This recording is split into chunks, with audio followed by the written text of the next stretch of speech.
Sakamoto Days, Part 2, Call 2, what you want to call it, is now back.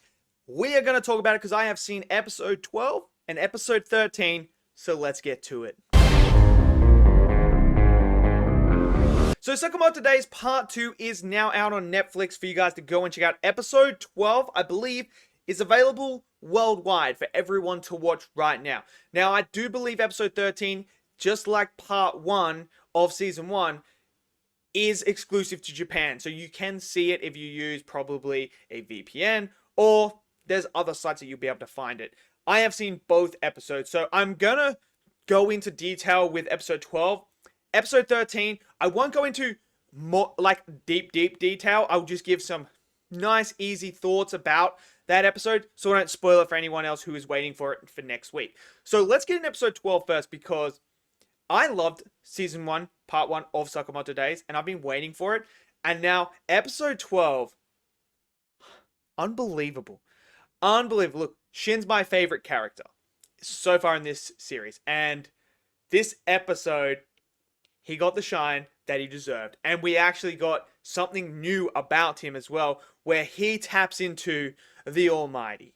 Like, Yubaha who? Huh?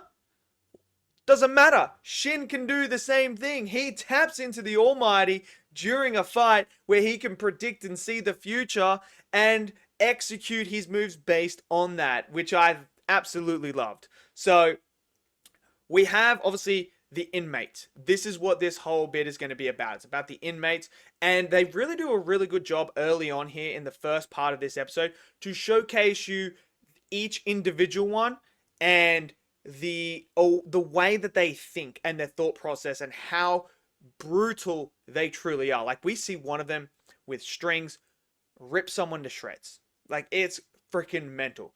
Then we see a chick who has these spikes that come out of her body. She kills someone. It's brutal. And she's like, she loves to see the sheer fear on someone's face before they die. Then we have another guy who likes to give people the perfect ending. Then we have the tall guy with the like the dreads, where he's very bored and stuff like that. It's really, really good opening. Like, showcased you the threat that is coming. And then we start to see the battles unfold. And the action in episode 12 is fantastic. And the action in episode 13 is absolutely epic as well. So we have Shin and Lou obviously going shopping, and they meet the guy who likes to give great endings to people. Like, he wants to give them, and he wants to give Sakamoto the ending that he deserves. A father who dies after losing everything and everyone. But he starts fighting them, and this is where we see Lou save Shin from an explosion, and now Shin's like, I need to save her. I need to do something. And we watch him tap in to this new ability that he has, which allows him to see the future. So he can see what this guy is going to do already. Based on the idea, this whole new ability is based on the idea that this person, your mind has already made the decision to throw a punch. And it's already made the decision of which direction it's going to go, where it's going to go. So Shin is tapping into that in a way where he can already see the whole motion of what is about to happen. And he can act accordingly in a split second before that punch even arrives. And I like that idea, but it was aura farming 101. Shin was badass. At first I was like, has Shin just unlocked Ultra Instinct? Because the way that he was catching things, moving, I was like, bro has just unlocked Ultra Instinct, man. Move over, Mastered Ultra Instinct Goku. We have Ultra Instinct Shin right now. But then you find out it's the Almighty, basically. He can see the future, and he goes on and he starts bodying this dude. And it was freaking awesome to see.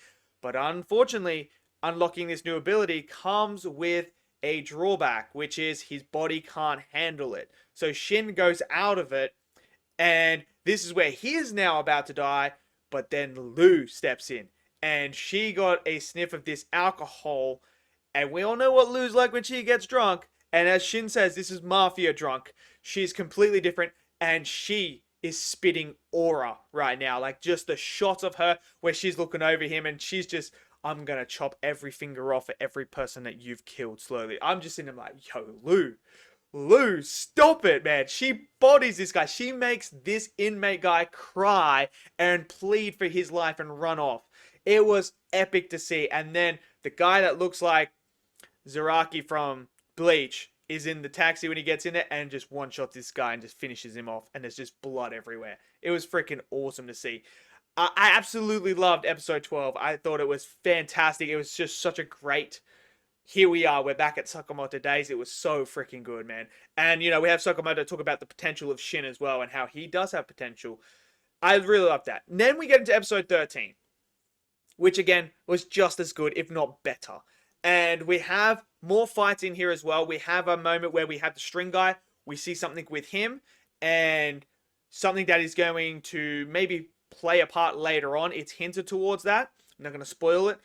But there is a major fight that happens in here. We also learn more about the Shin ability and how it was accessed and who told him about it and how he might be able to do it. So we have that. But the major fight is between the girl with the things that can shoot out of her and one of the Order people. The girl who's dressed all in black from the Order, I think her name's Osagari, something like that. She fights this lady. And... oh my word. Oh my word. From the minute that you see her when she gets to that temple to pray, to the minute after the fight, holy shit. This chick is insane. And when I mean insane, I mean, wow, she's on a whole nother level. Because the whole entire fight is like she's just toying with her. Just toys with her. And when you get to the conclusion of the fight, the weapon she pulls out and the way she ends it was brilliant. But it's the message as she's talking when she's going through the fight that you can just see, yeah, she knows she's a level above. And there's one sort of like metaphor that she uses for, because one of the inmates is like, you know, you're just like me. We're both killers. So what gives you the right to judge me? She compares her to a freaking fly. She basically essentially says, you are the fly. This is my electric swatter. And you're in my house. I'm going to use it to kill you. She essentially told her opponent, you are nothing but a mere fly to me. And the crazy thing is, she was right.